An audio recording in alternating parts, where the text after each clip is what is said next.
Tonight I'm going to make one of my favorite sandwiches for dinner. It is a tomato, pesto, and mozzarella with fresh basil on a French baguette.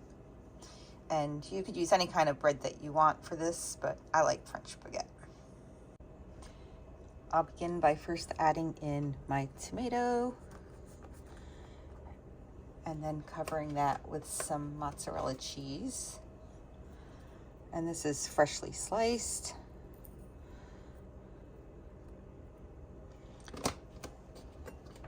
And then for extra flavor, I'm going to add in some fresh basil because I absolutely love fresh basil.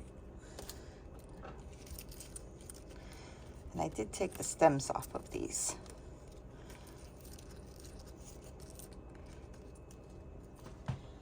And then now I will go ahead and I will add in some pesto sauce and spread that in nicely.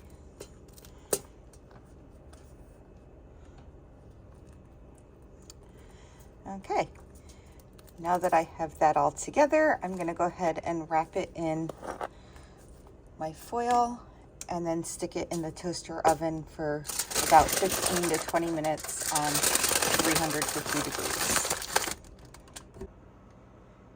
My sandwich is done, and the best part is that you can enjoy this tasty meal in under 30 minutes for lunch or dinner. Have a great night.